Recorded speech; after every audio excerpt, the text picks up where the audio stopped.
गुरु रू प्यारी साध संगत जी, वाहिगुरु जी का खालसा वाहिगुरु जी की फतेह। भाई साहब भाई वीर सिंह जी की एक अमोलक रचना है श्री गुरु अंगद देव जी महाराज जी के जीवन प्रसंग। आओ उसका अगला हिस्सा श्रवण करने की कोशिश करिए जी। 13वां है कथा समाप्त। रता को सस्ता के भाई सैन ने अपनी कथा की लड़ी फेर छेड़ी। हुण गुरु के सवारिओ सुनो उधर दी, जिवें फौलाद नूं मिल पवे चुंबक तां धा के जांदा है चिंबड़ ते भुल जांदा है विछड़न। तिवें श्री लैणा जी भुल गए विछड़ना गुरु नानक देव जी तो कि एक दिन चाणचक गुरु जी ने आख्या, लहणिया हुण जाओ अपने घर। ये वाक सुन के रह गए बजक, खड़े दे खड़े जिथे खड़े सन श्री लैणा जी। दिल दी दशा लख के गुरु नानक देव जी फिर बोले, बच्चा जी हुण घर जाओ, फिर जद जी करे आ जाना। श्री लैणा जी दा बौराया शरीर झुक गया ते मस्तक चरना ते टिक गया। प्यार चरण आटां दे लखणहार ने सिर ते प्यार दिता ते फिर आख्या, जाओ बेटा करतार भली करेगा। करतार भली करेगा दी शब्द गूंज कन्ना विच लै के श्री लैणा जी मोर वांगू जो सरोवर तो पानी पी के मुंह सरोवर दे सन्मुख रखी पिछले पैरी पिछे हटदा है, तिवें मुंह गुरु नानक सन्मुख रखी पिछले पैरी हटदे हटदे धर्मशाला दे दरवाजे तो बाहर आ गए। मस्तक मुहाड़ ते रख दितो ने, नैणा दा परवाह आ मुहारा टुर पिया। ऐना के दलीस सेजल हो गई, मानो प्रेम सनेहा चोया गया है विछड़न वेले, जिस विच फिर आ मिलन दा स्वागत सूचित हो रहा है। हाँ साध संगत जी, आप टुर पे किवें दिल तां बज्जा खड़ा है प्रीतम दे दर दर्शन दी रसन यानी रसी नाल, पर हुक्म दा वेग ले जा रहा है जिवें डोर नाल बद्धी पतंग नूं पाउण दा वेग। इस तरह चाले पाए आप आ पहुंचे पपीए वत उडीकदियां पास संगर विच। खीवी नूं वेख के चंन चढ़ गया, खीवी हो उठी कुहक पई खुशी विच चकोर वांगू धन भाग धन भाग धन भाग कहंदी उठी। धर दिता मत्था पैरां ते फिर छेती नाल चा के पलंगीरी अगे कीती बैठण नूं। पानी परना आंदा पावन होए पैर पखाले पूंजे परने नाल। फिर मुंह हथ तो आया दुध ले आई मिठा पा के छन्ना अगे कीता ते पींदियां देख के ठर गई सारी। ऐं घर नूं मुड़ भाग लग गया, खुशी खुशी खीवी खातर सेवा करे, पर देखो प्राणपति जी दी हालत समझे नहीं सी पैंदी। गलबात करदे रसीली पर घट, घर विच हन पर किसे घर दे आहर विच खुबदे नहीं। दुकान ते भी जांदे हन पर अगे वांगू विहारक उत्साह नाल भरे घर नहीं आउंदे। उंज उदासी भी काई नहीं जापदी। फिर कन्नी आवाज पै गई कि दुकान दा कार विहार भणेवें नूं समझा रहे हन ते घर ते बच्चियां दी सौंपणी भी उसनूं दे रहे हन। ਇਹ सुन के बीबी ने जरन दा जतन कीता पर अंत ना जर सकी।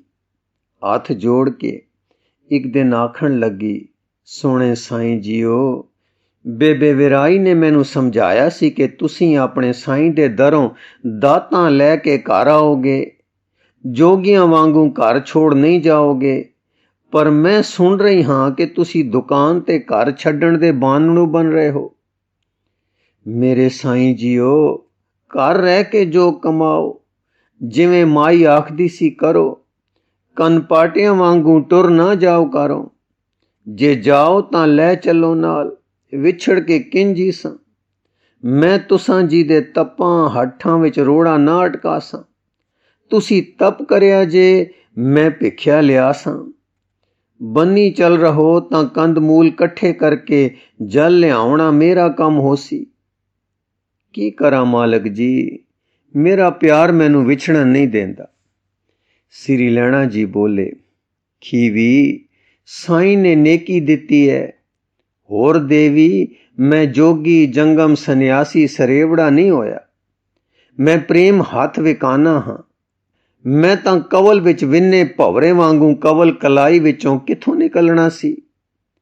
ਪਰ ਕੈਦ ਪੈਂਦਿਆਂ ਨੂੰ ਕੈਦ ਵਿੱਚ ਨਾ ਪਾਉਣ ਵਾਲੇ ਨੇ ਕੱਢ ਤੁਸਾਂ ਵੱਲ ਟੋਰਿਆ। ਖਬਰੇ ਇਸੇ ਲਈ ਕਿ ਤੁਸਾਂ ਦੇ ਵਿਆਕਲ ਰਿੱਧੇ ਕਮਲ ਨੂੰ ਕੁਮਲਾਉਣੋਂ ਰੋਕ ਪਵੇ ਤੇ ਮੈਂ ਤੁਸਾਂ ਦਾ ਕੋਈ ਪ੍ਰਬੰਧ ਕਰਾਵਾਂ। ਜੋ ਝਟਪਟ ਹੋ ਗਿਆ ਏ, ਤੁਸਾਂ ਨੂੰ ਕੋਈ ਖੇਚਲ ਨਹੀਂ ਹੋਣ ਲੱਗੀ। ਹੁਣ ਖਿੜੇ ਕਮਲ ਵਾਂਗੂ ਆਗਿਆ ਦਿਓ, ਮੈਂ ਜਾਵਾਂ। ਠੰਡੇ ਦਿਲ ਜਾਵਾਂ ਕਿ ਤੁਸੀਂ ਦੁਖੀ ਨਹੀਂ, ਖੁਸ਼ੀ ਨਾਲ ਟੋਰ ਰਹੇ ਹੋ। ਤੁਸੀਂ ਪਿਆਰ ਦਾ ਅੰਤਮ ਬਲੀਦਾਨ ਕਰੋ ਕਿ ਆਪਣੇ ਪਿਆਰੇ ਨੂੰ ਉਸਦੇ ਇਲਾਹੀ ਪਿਆਰੇ ਦੇ ਪ੍ਰੇਮ ਵਿੱਚ ਲੀਨ ਹੋ ਜਾਣ ਦਿਓ। ਤੁਹਾਡੇ ਇਸ ਪ੍ਰੇਮਦਾਨ ਦਾ ਫਲ ਸਾਈਂ ਤੁਹਾਨੂੰ ਦਹਿ ਗੁਣਾ ਪ੍ਰੇਮਦਾਨ ਦੇਵੇਗਾ, ਪਰ ਕਿਦਾਂ ਤੇ ਕਦੋਂ ਉਹ ਜਾਣਦਾ ਹੈ। ਮੈਨੂੰ ਇਸ ਵੇਲੇ ਨਾ ਵਿਛੋੜੋ। ਤੁਸੀਂ ਵਿਛੋੜਾ ਨਾ ਦੇਖੋਗੇ, ਪਰ ਕਿੰਜ ਉਹ ਜਾਣਦਾ ਹੈ। ਤੁਸੀਂ ਚਾਈ ਮੈਨੂੰ ਪ੍ਰੀਤਮ ਦੇ ਦੇਸ ਜਾਣ ਦਿਓ। ਤੁਸੀਂ ਪ੍ਰੀਤਮ ਦੇ ਦੇਸ ਵਸੋਗੇ, ਪਰ ਕਿਹਨੂੰ ਉਹ ਜਾਣਦਾ ਹੈ। ਮੈਂ ਇਸ ਵੇਲੇ ਚੁੰਬਕ ਦੀ ਖਿੱਚੀ ਸੂਈ ਵਾਂਗੂ ਬੇਵਸ ਖਿੱਚਿਆ ਜਾ ਰਿਹਾ ਹਾਂ। ਤੁਸੀਂ ਪਿਆਰ ਕਰੋ, ਮੈਨੂੰ ਚਾਈ ਚੱਲੇ ਜਾਣ ਤੇ ਚੰਬੜ ਜਾਣ। ਇੱਥੇ ਚੁੰਬਕ ਨਾਲ ਤੁਸੀਂ ਬਿਰਹਾਂ ਦੁੱਖ ਨਾ ਦੇਖੋਗੇ। ਇਹ ਵਾਕ ਸਨ ਕਿ ਇੱਕ ਕਰਾਮਾਤ ਸੀ। ਖੀਵੀ ਦੇ ਦਿਲ ਤੋਂ ਝਟਪਟ ਮਾਇਆ ਵਾਲੇ ਮੋਹ ਦੀ ਖਿੱਚ, ਸਾਕੇਦਾਰੀ ਦੇ ਪਿਆਰ ਦੀ ਕਸਕ ਹਟ ਗਈ। ਸੋਚ ਸੰਕਲਪ ਰੁਕ ਗਏ। ਇੱਕ ਅਸੋਚ ਹਾਲਤ ਛਾ ਗਈ। ਵਿਸਮੈ ਭਾਵ ਦੀ ਇੱਕ ਲਹਿਰ ਲੰਗੀ ਤੇ ਉਚਾਰ ਹੋਇਆ, ਸਾਈਆਂ ਜੀਓ, ਮੇਰੇ ਸਾਈਆਂ ਜੀਓ, ਮੈਂ ਨਾ ਰੋਕਾਵਾਂ ਤੁਸਾਂ ਜੀ ਦੀ ਖੁਸ਼ੀ ਵਿੱਚ। ਖੁਸ਼ੀ ਖੁਸ਼ੀ ਖੁਸ਼ੀ ਕਰੋ ਸੋਹਣੇ ਜੀਓ, ਜੋ ਜੀ ਨੂੰ ਪਾਵੇ। ਮੈਂ ਹੁਣ ਜੀਵਾਂ ਇਸ ਛਿੰਨ ਦੇ ਸੁੱਖ ਵਿੱਚ ਜੋ ਦਿੱਤਾ ਨੇ। ਮੇਰੀ ਮੈਂ ਨੂੰ ਆਪਣਾ ਬਣਾ ਲਿਆ ਨੇ। ਦਾਤਾ ਮੈਂ ਨਾ, ਤੂੰ। ਖੀਵੀ ਹੋ ਗਈ, ਗੁੰਮ ਹੋ ਗਈ ਆਪਣੇ ਪ੍ਰੀਤਮ ਵਿੱਚ ਅਣਜਾਣੇ ਹੀ ਲੀਨ ਹੋ ਕੇ, ਬਿਨਾਂ ਗਿਆਨ ਧਿਆਨ ਵਾਚੇ ਕੀਤੇ ਤੇ ਪ੍ਰੇਮ ਦੀ ਉਛਾਲ ਨਾਲ। ਖੀਵੀ ਦੀ ਮੈਂ ਸਾਈਆਂ ਜੀ ਦੀ ਮੈਂ ਵਿੱਚ ਲੀਨ ਹੋ ਗਈ। ਆਪ ਚੁੱਪ ਬੈਠੇ ਦੇਖ ਰਹੇ ਸਨ ਕਿ ਸਰੀਰ ਕਰਕੇ ਅਰਧ ਅੰਗੀ ਕੀਕੂ ਸਰੀਰ ਤੋਂ ਉੱਠ ਕੇ ਪਿਆਰ ਦੇ ਪੰਘੂੜੇ ਚੜ੍ਹਦੀ ਆਪਾ ਨਿਛਾਵਰੀ ਵਿੱਚ ਦਾ ਹੁਲਾਰਾ ਲੈਂਦੀ ਔਰ ਆਪੇ ਦੇ ਦੇਸ਼ ਗੁੰਮ ਹੋ ਗਈ ਹੈ। ਧੰਨ ਗੁਰੂ ਨਾਨਕ, ਆਪੇ ਟੋਰ ਦਿੱਤਾ ਦਰੋਂ, ਆਪੇ ਇੱਥੇ ਪ੍ਰਬੰਧ ਕਰ ਦਿੱਤੇ ਘਰ ਦੇ, ਤੇ ਆਪੇ ਵਿਛੋੜਾ ਨਾ ਚੱਲ ਸਕਣ ਵਾਲੀ ਪ੍ਰਿਯਤਮਾ ਤੋਂ ਆਗਿਆ ਲੈ ਦਿੱਤੀ ਨੇ, ਜੋ ਪਿੱਛੋਂ ਉਦਾਸੀਆਂ ਤੇ ਕਲਪਨਾ ਦੇ ਦੇਸ਼ ਨਾ ਜਾਵੇ। ਪ੍ਰੀਤ ਤਾਰ ਨਾਲ ਪਰੋਤੀ ਇਸ ਦੀ ਆਤਮਾ। ਇਹ ਕਹਿੰਦੇ ਭਾਈ ਸੈਣ ਦੀ ਰਸਨਾ ਸਿਥਲ ਦੀ ਬੰਦ ਹੋ ਗਈ। ਚੁੱਪ ਸ਼ਾਂਤੀ ਟਿਕਾਉ ਛਾ ਗਿਆ। ਵਕਤਾਂ ਦੇ ਨਾਲ ਸਰੋਤਿਆਂ ਉੱਤੇ ਵੀ ਸ਼ਾਂਤੀ ਸਤੋਗੁਣੀ ਦਾ ਪ੍ਰਭਾਵ ਛਾ ਗਿਆ। ਕੁਝ ਚਿਰ ਮਗਰੋਂ ਸੈਣ ਜੀ ਦੇ ਨੈਣ ਖੁੱਲੇ। ਆਵਾਜ਼ ਆਈ, ਧੰਨ ਮਾਈ ਖੀਵੀ। ਸੰਗਤ ਵਿੱਚੋਂ ਭੰਵਰ ਗੁੰਜਾਰ ਹੋਈ, ਧੰਨ ਮਾਈ ਖੀਵੀ। ਫਿਰ ਸੈਣ ਜੀ ਗੰਭੀਰ ਸੁਰ ਵਿੱਚ ਬੋਲੇ, ਸਾਧ ਸੰਗਤ ਜੀਓ, ਤੁਸਾਂ ਇਹ ਦਰਸ਼ਨ ਡਿੱਠਾ ਨਹੀਂ। ਮੈਂ ਵੀ ਸੁਣਿਆ ਹੈ ਮਾਈ ਵਿਰਾਈ ਤੋਂ ਤੇ ਸੁਣਾਇਆ ਹੈ ਅੱਜ ਤੁਸਾਂ ਨੂੰ। ਫਿਰ ਦੇਖੋ ਕਿ ਇਸ ਤਰ੍ਹਾਂ ਰਸ ਨਾਲ ਤ੍ਰਿਬੁੱਧ ਹੋਏ ਹਾਂ ਸਾਰੇ ਕਿ ਮਾਨੋ ਅੰਮ੍ਰਿਤ ਕੁੰਡ ਦਾ ਇਸ਼ਨਾਨ ਪਾਇਆ ਸਾਂ ਸਾਰਿਆਂ। ਇਹ ਰਸ ਹੈ ਧੰਨ ਗੁਰੂ ਨਾਨਕ ਦੇ ਦੇਸ਼ ਦਾ। ਹਾਂ, ਇੱਕ ਗੱਲ ਮੈਂ ਹੋਰ ਮਾਈ ਜੀ ਤੋਂ ਸੁਣਾਉਣੀ ਹੈ ਕਿ ਮਾਈ ਖੀਵੀ ਜੀ ਨੇ ਵਿਛੋੜੇ ਦੇ ਦਿਨਾਂ ਦੇ ਪਰਚਾਵੇ ਲਈ ਕੀ ਰੰਗਣ ਤਾਰੀ ਸੀ। ਉੱਪਰਲੀ ਵਾਰਤਾ ਤੋਂ 2-3 ਦਿਨ ਮਗਰੋਂ ਜਦੋਂ ਸ੍ਰੀ ਪਵਿੱਤਰ ਲਹਿਣਾ ਜੀ ਨੇ ਤੁਰਨੇ ਦੀ ਤਿਆਰੀ ਕੀਤੀ ਤਾਂ ਖੀਵੀ ਉਹਨਾਂ ਦੇ ਚਰਨਾਂ ਵੱਲ ਵਾਰ-ਵਾਰ ਤੱਕੇ। ਨੈਣ ਭਰਨ, ਡੁੱਲਣ, ਬੁੱਲ ਕੰਬ ਜਾਣ, ਪਰ ਰਸਨਾ ਕੁਝ ਨਾ ਕੂਏ ਸਹੇ। ਮਾਈ ਵਿਰਾਈ ਜੀ ਨੇ ਮੈਨੂੰ ਦੱਸਿਆ ਸੀ ਕਿ ਮੈਂ ਉਸ ਵੇਲੇ ਆਈ ਹੋਈ ਕੋਲ ਖਲੀ ਸਾਂ। ਮੈਂ ਸਮਝ ਗਈ, ਸੋ ਮੈਂ ਆਖਿਆ, ਗੁਰੂ ਨਾਨਕ ਸੁਗੰਧੀ ਨਾਲ ਸੌਂਦੇ ਮੇਰੇ ਵੀਰਨ, ਭਰਜਾਈ ਆਪ ਜੀ ਤੋਂ ਕੁਝ ਮੰਗਦੀ ਏ ਪਰ ਸੰਗਦੀ ਏ। ਤੁਸੀਂ ਜਾਣਦੇ ਹੋ ਪਿਆਰ ਜਦ ਅਤਸ਼ੈ ਦੇ ਘਰ ਜਾਂਦਾ ਏ ਤਾਂ ਅਬੋਲ ਹੋ ਜਾਂਦਾ ਏ। ਦੀਨ ਦੁਨੀ ਦੇ ਦਾਤੇ ਦੇ ਦਰੋਂ ਵਰੋਸਾਏ ਵੀਰਨ, ਦਾਨ ਦੇ ਦਿਓ ਸੂ ਚਰਨਾਂ ਦੇ ਪਊਏ। ਇਹ ਪੂਜੇਗੀ ਇਹਨਾਂ ਨੂੰ ਜਿਵੇਂ ਪੂਜੀਆਂ ਸਨ ਭਰਤ ਨੇ ਰਾਮ ਖਣਾਵਾਂ। ਵਿਰਾਈ ਦੱਸਦੀ ਸੀ ਕਿ ਇਹ ਸੁਣ ਕੇ ਨੈਣ ਭਰ ਆਏ ਮੇਰੇ ਵੀਰਨ ਦੇ, ਤੇ ਸੱਜਾ ਹੱਥ ਗਿਆ ਅੰਗਰਖੇ ਦੇ ਉੱਪਰਲੇ ਖੀਸੇ ਵਿੱਚ। ਉੱਥੋਂ ਉਹ ਲੈ ਆਇਆ ਕੁਛ ਰੇਸ਼ਮ ਵਿੱਚੋਂ ਵਲੇਟਿਆ ਹੋਇਆ, ਜੋ ਖੀਵੀ ਵੰਨੇ ਕਰਕੇ ਬੋਲੇ, ਲਓ ਇਹ ਹੈ ਪੂਜਣ ਯੋਗ, ਇਹ ਹੈ ਜੀ ਦਾ ਆਧਾਰ। ਸੁਭਾਗ ਖੀਵੀ ਨੇ ਝੋਲੀ ਅੱਡ ਕੇ ਦਾਤ ਲਈ, ਸਿਰ ਤੇ ਰੱਖੀ, ਅੱਖਾਂ ਨਾਲ ਲਾਈ ਤੇ ਫਿਰ ਟਿਕਾ ਦਿੱਤੀ ਉੱਚੇ ਸੁੱਚੇ ਸਤਿਕਾਰਯੋਗ ਟਿਕਾਣੇ।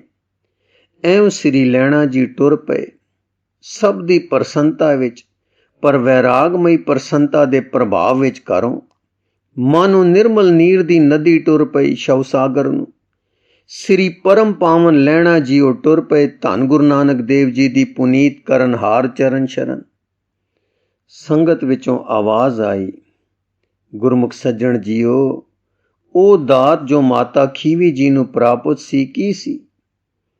ਭਾਈ ਸੈਣ ਜੀ ਬੋਲੇ, ਜਦੋਂ ਪਹਿਲੀ ਵੇਰ ਸ੍ਰੀ ਲਹਿਣਾ ਜੀ ਘਰੋਂ ਤੁਰੇ ਸਨ ਤਾਂ ਘੋੜੀ ਚੜ੍ਹ ਕੇ ਗਏ ਸਨ, ਪਰ ਐਤਕੀ ਘੋੜੀ ਚੜ੍ਹ ਕੇ ਨਹੀਂ ਟੁਰੇ। ਹਾਂ, ਪਾ ਪਿਆਦੇ ਪੈਦਲ ਹੀ ਪਧਾਰੇ, ਪਦ ਤਰਾਣ ਵੀ ਪੈਰੀ ਨਹੀਂ ਪਾਈ। ਪਵਿੱਤਰਤਾ ਦੀ ਪੰਧ ਵਿੱਚ ਜੋ ਪੈਰ ਤਰਨੇ ਸਨ, ਪਊਏ ਵੀ ਨਾ ਪਾਏ। ਜੋ ਕੋਈ ਪ੍ਰਾਣ ਧਾਰੀ ਜੀ ਜੰਤੂ ਪਊਆਂ ਥੱਲੇ ਆ ਕੇ ਪਿਸ ਨਾ ਜਾਏ। ਚੱਲੇ ਜੋ ਸਨ ਜੀਵਨ ਦਾਤਾ ਦੇ ਦੇਸ਼, ਐਉਂ ਆਪੇ ਹੀ ਪਏ ਰਹਿ ਗਏ ਪਊਏ। ਪਿੱਛੋਂ ਜੋ ਆਪ ਜੀ ਦੇ ਮਗਰੋਂ ਜਦੋਂ ਸ੍ਰੀ ਖੀਵੀ ਜੀ ਨੂੰ ਹੋਸ਼ ਆਈ ਤਾਂ ਸੰਭਾਲ ਲਏ। ਇੱਕ ਸਵੱਛ ਚੌਕੀ ਪਰ ਸੋਹਣਾ ਪਰਨਾ ਵਿਛਾ ਕੇ ਟਿਕਾ ਦਿੱਤੇ ਤੇ ਨਮਸਕਾਰ ਕੀਤੀ। ਅੰਮ੍ਰਿਤ ਵੇਲੇ ਉੱਠ ਕੇ ਦਰਸ਼ਨ ਕਰਨਾ, ਧੂਪ ਧੁਖਾਉਣੀ, ਫੁੱਲ ਚੜਾਉਣੇ ਤੇ ਫਿਰ ਬੈਠ ਜਾਣਾ ਸਾਹਮਣੇ ਚੌਕੜੀ ਮਾਰ ਕੇ ਪਤੀ ਦੇਵ ਦੇ ਧਿਆਨ ਮਗਨ। ਇੰਜ ਥੋੜੇ ਹੀ ਦਿਨ ਬੀਤ ਗਏ ਸਨ ਕਿ ਇੱਕ ਦਿਨ ਮਾਈ ਵਿਰਾਈ ਮਿਲਣ ਆ ਗਈ। ਦੇਖੇ ਕਿ ਪਤੀ ਪ੍ਰੇਮਣ ਪਊਆਂ ਦੇ ਸਾਹਮਣੇ ਐਸੀ ਮਗਨ ਬੈਠੀ ਹੈ ਕਿ ਉਸ ਦੇ ਅੰਦਰ ਆਉਣ ਦੇ ਖੜਾਕ ਨਾਲ ਵੀ ਨਹੀਂ ਤਰਬਕੀ।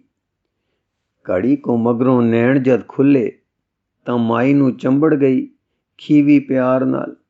ਪਿਆਰ ਦੇ ਕੇ ਮਾਈ ਨੇ ਪਾਸ ਬਹਾ ਲਿਆ ਤੇ ਸੁਖ ਸਾਂਦ ਪੁੱਛ ਕੇ ਬੋਲੀ, ਭਾਬੀ ਜੀਓ, ਵੀਰ ਜੀ ਨੇ ਤੇ ਤੁਸਾਂ ਜੋ ਕੋਈ ਹੋਰ ਦਾਤ ਦਿੱਤੀ ਸੀ, ਇਹਨਾਂ ਸੁਹਾਵੇ ਪਊਆਂ ਦੀ ਥਾਂ ਦਾਤੇ ਨੇ ਉਹ ਦਾਤ ਦੇ ਕੇ ਮਾਨੋ ਪੂਜਾ ਤੋਂ ਵਰਜਣ ਦੀ ਸੈਨਤ ਦਿੱਤੀ ਸੀ। ਉਹ ਦਾਤ ਸੋਹਣੀ ਜੀਓ ਕਿੱਥੇ ਹੈ?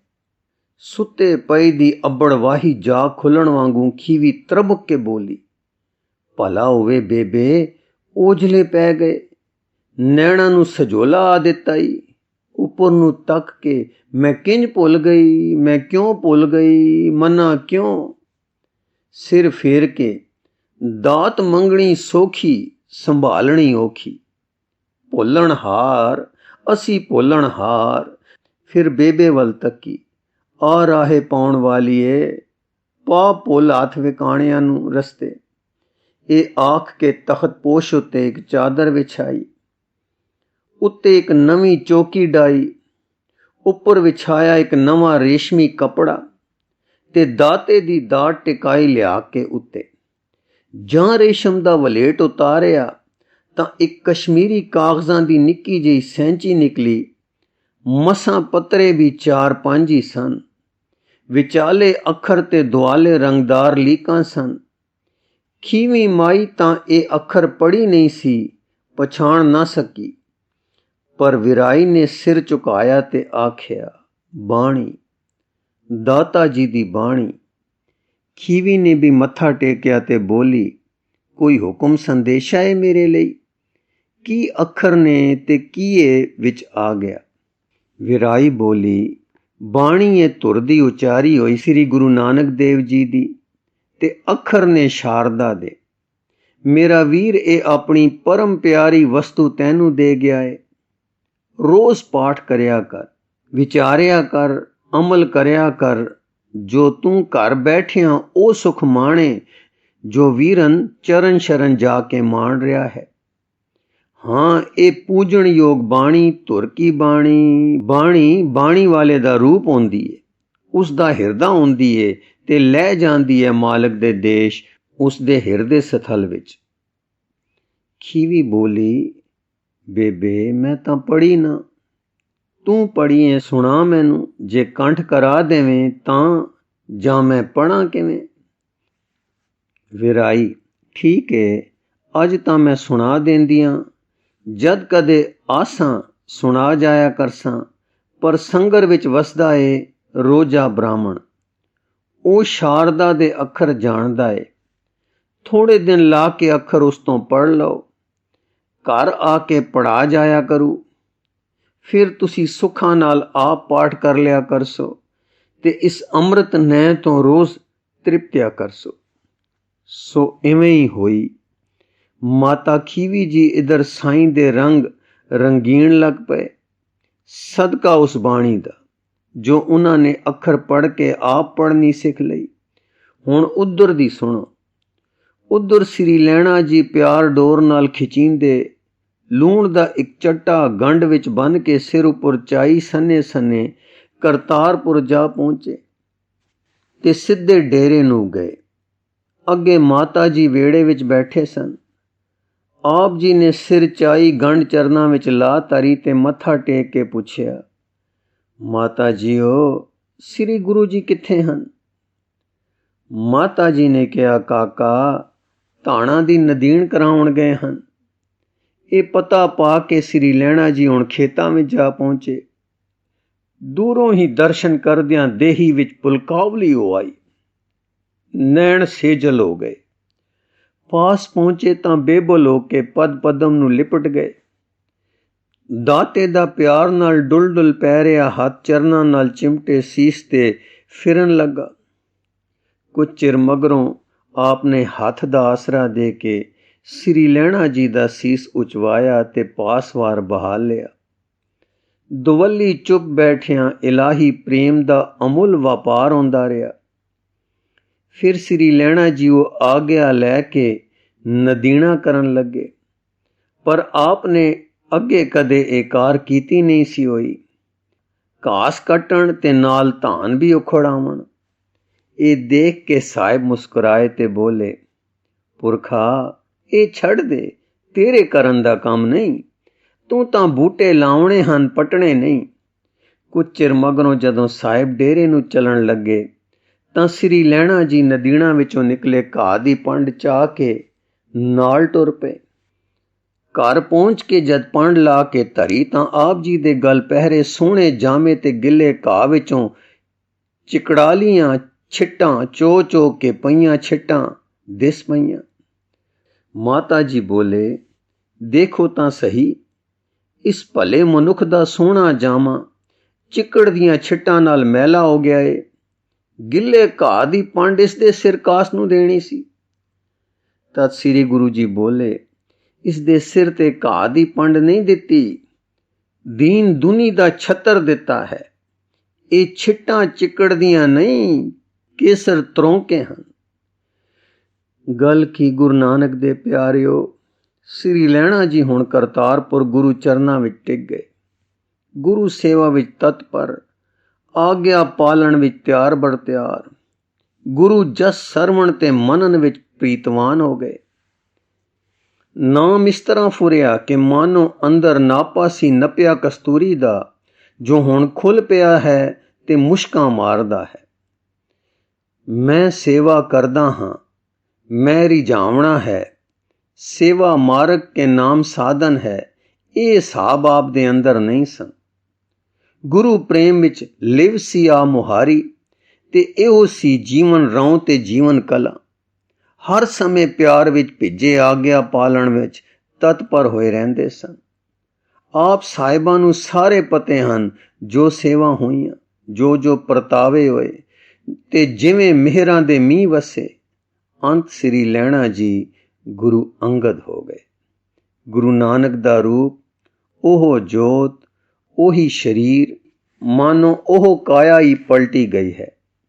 ਕਥਾ ਦਾ ਭੋਗ ਪਾਉਣ ਤੋਂ ਪਹਿਲਾਂ ਮੈਂ ਇੱਕ ਬੇਨਤੀ ਕਰਨੀ ਹੈ। ਆਪ ਸਾਰੇ ਗੁਰੂ ਨਾਨਕ ਦੇਵ ਜੀ ਦੇ ਪਿਆਰੇ ਹੋ ਤੇ ਗੁਰੂ ਭਾਣੇ ਨੂੰ ਸਮਝਦੇ ਹੋ। ਮੈਂ ਇੱਕ ਚੇਤਾਵਨੀ ਮਾਤਰ ਬਿਨੈ ਕਰਨੀ ਹੈ।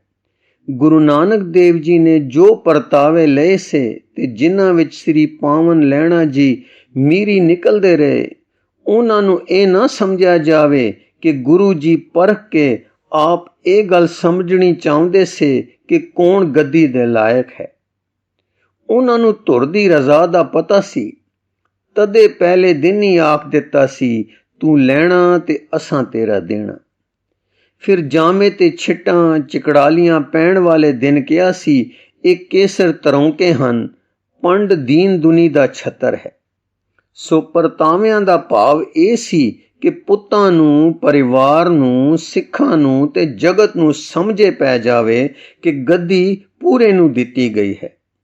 ਸਾਡੇ ਅਲਪਗ ਜੀਵਾਂ ਦੀਆਂ ਸੰਸੇ ਬਿਰਤੀਆਂ ਦੀ ਨਿਵਰਤੀ ਪ੍ਰਯੋਜਨ ਸੀ ਪਰਤਾਵਿਆਂ ਦਾ। ਇਹ ਕਹਿ ਕੇ ਭਾਈ ਸੈਣ ਨੇ ਸ਼ਬਦ ਚੁੱਕਿਆ ਜੋ ਸੰਗਤ ਨੇ ਨਾਲ ਰਲ ਕੇ ਗਾਵਿਆ। ਰਾਮ ਕਲੀ ਮਹੱਲਾ ਪਹਿਲਾ। ਜਾਂ ਹਰ ਪ੍ਰਭ ਕਿਰਪਾ ਧਾਰੀ, ਤਾਂ ਹਉਮੈ ਵਿੱਚੋਂ ਮਾਰੀ। ਸੋ ਸੇਵਕ ਰਾਮ ਪਿਆਰੀ, ਜੋ ਗੁਰ ਸ਼ਬਦੀ ਵਿਚਾਰੀ। ਸੋ ਹਰ ਜਨ ਹਰ ਪ੍ਰਭ ਪਾਵੈ, ਐਨਸ ਭਗਤ ਕਰੇ ਦਿਨ ਰਾਤੀ। ਲਾਜ ਛੋੜ ਹਰ ਕੇ ਗੁਣ ਗਾਵੇ ਰਹਾਓ। ਧੁਨ ਵਾਜੇ ਅਨਹਦ ਕੋਰਾ, ਮਨ ਮਾਨਿਆ ਹਰ ਰਸ ਮੋਰਾ।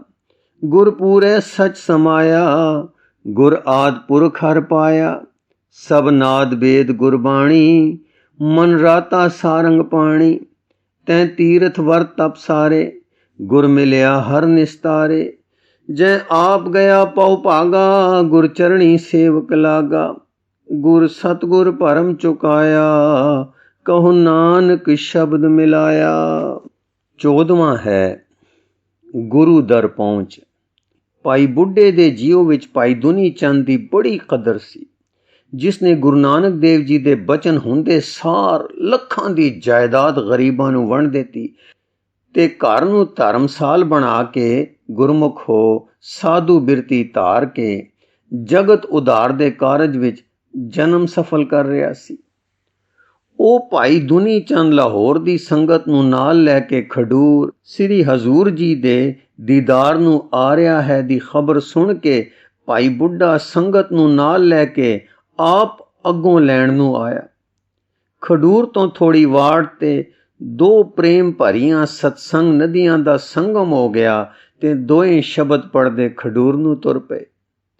ਦੁਨੀ ਚੰਦ ਤੇ ਹੋਰ ਮੁਖੀ ਲਾਹੌਰ ਤੋਂ ਇਹ ਖਿਆਲ ਲੈ ਕੇ ਟੁਰੇ ਸਨ ਕਿ ਰਸਦ ਵੀ ਚੋਖੀ ਲੈ ਚੱਲੋ, ਤੰਬੂ ਕਨਾਤਾਂ ਤੇ ਉਤਾਰੇ ਦੇ ਸਾਰੇ ਸਮਾਨ ਵੀ ਲੈ ਲਓ, ਕਿਉਂ ਜੋ ਅਜੇ ਥੋੜੇ ਦਿਨ ਗੁਰੂ ਪ੍ਰਕਾਸ਼ ਨੂੰ ਹੋਏ ਹਨ। ਖਡੂਰ ਵਿੱਚ ਸਾਮਾਨ ਉਤਨੇ ਨਹੀਂ ਹੋਣੇ ਜਿਤਨੇ ਕਰਤਾਰਪੁਰ ਸਨ।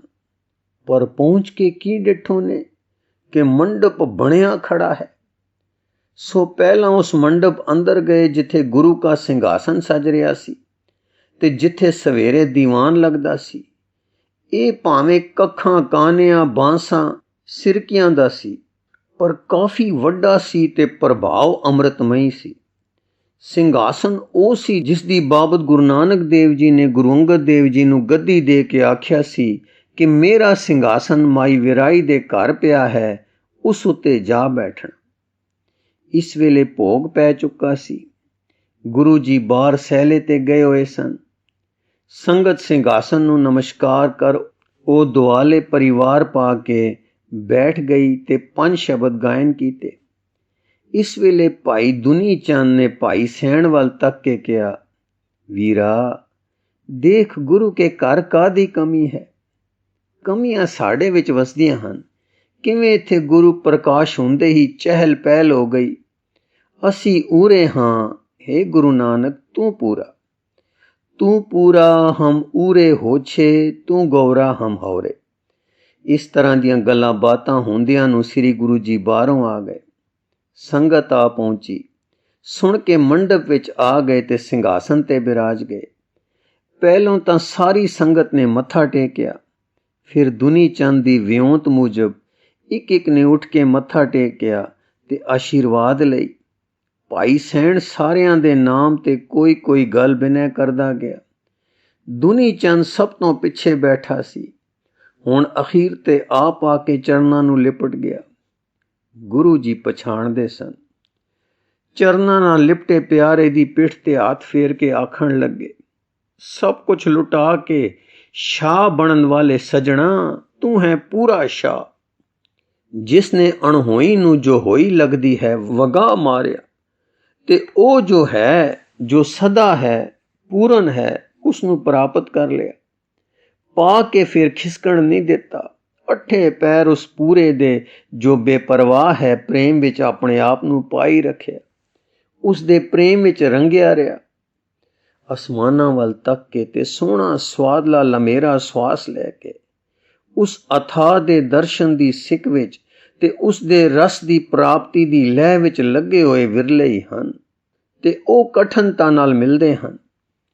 ਪੂਰਾ ਹੋਵੇ ਗੁਰੂ, ਜਿਸ ਦਾ ਬਲ ਹੋਵੇ ਪੂਰਾ, ਹਾਂ ਭਾਗ ਜਾਗ ਪੈਣ ਪੂਰੇ, ਤਾਂ ਮਿਲਦਾ ਹੈ ਉਹ ਪੂਰਾਪਨ ਜੋ ਕਦੇ ਊਰਾ ਨਹੀਂ ਹੋਣ ਦਿੰਦਾ। ਐਉਂ ਗੁਰੂ ਜਿਸ ਨੂੰ ਕਰ ਦੇਵੇ ਪੂਰਿਆਂ, ਫਿਰ ਉਸ ਦਾ ਤੋਲ, ਉਸ ਦੀ ਕੀਮਤ ਕੂਤ ਕਦੇ ਨਹੀਂ ਕੱਢਦੀ। ਤੈਨੂੰ ਪੂਰੇ ਗੁਰੂ ਨੇ ਪੂਰਾ ਕੀਤਾ, ਤੂੰ ਪੂਰਾ ਸ਼ਾਹ ਬਣ ਗਿਆ। ਪਹਿਲੋਂ ਤੇਰੀ ਸ਼ਾਹਗੀਰੀ ਕੰਗਾਲਤਾਈ ਸੀ, ਹੁਣ ਦੀ ਤੇਰੀ ਸ਼ਾਹਗੀਰੀ ਪਾਤਸ਼ਾਹੀ ਹੈ। ਉਹ ਸੰਗਤ ਵੀ ਧੰਨ ਧੰਨ ਹੈ ਜਿਸ ਦੀ ਸਪੁਰਦਗੀ ਗੁਰੂ ਨੇ ਤੈਨੂੰ ਕੀਤੀ। ਲੱਗਾ ਰਹੋ ਸਜਣਾ ਗੁਰੂ ਨਾਨਕ ਦੇਵ ਦੇ ਬਖਸ਼ੇ ਨਾਮ ਅਰਾਧਨ ਵਿੱਚ। ਸੇਈ ਪੂਰੇ ਸ਼ਾਹ ਜਿਨੀ ਪੂਰਾ ਪਾਇਆ, ਅੱਠੀ ਵੇ ਪਰਵਾਹ ਰਹਿਨ ਇਕੱਤੇ ਰੰਗ। ਦਰਸ਼ਨ ਰੂਪ ਅਥਾਹ ਵਿਰਲੇ ਪਾਈਐ, ਕਰਮ ਪੂਰੇ ਪੂਰਾ ਗੁਰੂ, ਪੂਰਾ ਜਾਂਕਾ ਬੋਲ, ਨਾਨਕ ਪੂਰਾ ਜੇ ਕਰੇ ਘਟੈ ਨਾਹੀ ਤੋਲ। ਇਸ ਵੇਲੇ ਦੁਨੀ ਚੰਦ, ਜਿਸ ਦੀ ਗੁਰੂ ਨੇ ਪਹਿਲਾਂ ਬਾਹਰਲੀ ਮਾਇਆ ਲੁਟਵਾਈ ਸੀ ਤੇ ਫਿਰ ਅੰਦਰੋਂ ਮਾਇਆ ਪ੍ਰੇਮ ਮੂਲ ਵਾਲੀ ਹਉਮੈ ਦੀ ਲੁੱਟ ਪਵਾਈ ਸੀ, ਗੁਰੂ ਚਰਨਾਂ ਨੂੰ ਲਿਪਟਿਆ। ਉਹ ਰਸ ਮਾਣ ਰਿਹਾ ਹੈ ਜੋ ਗੁਰੂ ਨਾਨਕ ਚਰਨਾਂ ਵਿੱਚੋਂ ਮਾਣਦਾ ਹੁੰਦਾ ਸੀ। ਪ੍ਰੇਮ ਦੇ ਤਰੰਗ ਨਾਲ ਨਿਰਮਲ ਆਪਾ ਅਰਪ ਰਿਹਾ ਹੈ। ਗੁਰੂ ਆਪੇ ਵਿੱਚ ਜੋ ਰਸਲੀਨਤਾ ਵਿੱਚ ਲੀਨ ਹੈ, ਨਿਰਮਲ ਨੀਰ ਦੀ ਨਿੱਕੀ ਨੈਣ ਮਾਨ ਸਰੋਵਰ ਵਿੱਚ ਪ੍ਰਵੇਸ਼ ਕਰ ਰਹੀ ਹੈ। ਕੁਛ ਦੇਰ ਇਸ ਪ੍ਰਕਾਰ ਦੇ ਮੇਲ ਮਿਲਾਪ ਮਗਰੋਂ ਸਾਹਿਬ ਉੱਠੇ ਤੇ ਸੰਗਤ ਸਮੇਤ ਲੰਗਰ ਵਿੱਚ ਆਏ। ਸੰਗਤ ਨੇ ਡਿੱਠਾ ਕਿ ਲੰਗਰ ਵਿੱਚ ਮਾਤਾ ਜੀ ਆਪ ਸੇਵਾ ਕਰ ਰਹੇ ਹਨ। ਸਾਮਾਨ ਪੂਰੇ ਹਨ, ਚਾਹੇ ਪਤਲਾਂ ਹਨ, ਕਸੋਰੇ ਹਨ ਮਿੱਟੀ ਦੇ ਜਾਂ ਕੂਜ਼ੇ ਹਨ ਮਿੱਟੀ ਦੇ। ਲੰਗਰ ਸਭ ਲਈ ਸਾਂਝਾ ਹੈ, ਜ਼ਾਤ ਪਾਤ ਦਾ ਲਿਹਾਜ਼ ਨਹੀਂ। ਇਸ ਤਰ੍ਹਾਂ ਪ੍ਰਸ਼ਾਦ ਛਕਾ ਕੇ ਗੁਰੂ ਜੀ ਆਰਾਮ ਕਰਨ ਚਲੇ ਗਏ ਤੇ ਸੰਗਤ ਆਪੋ ਆਪਣੇ ਉਤਾਰਿਆਂ ਦੇ ਥਾਂ ਚਲੀ ਗਈ। ਹਾਂਜੀ, ਇਸ ਤਰ੍ਹਾਂ ਪ੍ਰਸ਼ਾਦ ਛਕਾ ਕੇ ਗੁਰੂ ਜੀ ਆਰਾਮ ਕਰਨ ਚਲੇ ਗਏ ਤੇ ਸੰਗਤ ਆਪੋ ਆਪਣੇ ਉਤਾਰਿਆਂ ਦੇ ਥਾਂ ਚਲੀ ਗਈ। ਗੁਰੂ ਰੂ ਪਿਆਰੀ ਸਾਧ ਸੰਗਤ ਜੀ, ਇਸ ਲਿਖਤ ਦਾ ਅਗਲਾ ਹਿੱਸਾ ਆਪ ਜੀ ਨੂੰ ਅੱਗੇ ਪੜ੍ਹ ਕੇ ਸਰਵਣ ਕਰਾਉਣ ਦੀ ਕੋਸ਼ਿਸ਼ ਕਰਾਂਗੇ ਜੀ। ਵਾਹਿਗੁਰੂ ਜੀ ਕਾ ਖਾਲਸਾ, ਵਾਹਿਗੁਰੂ ਜੀ ਕੀ ਫਤਿਹ।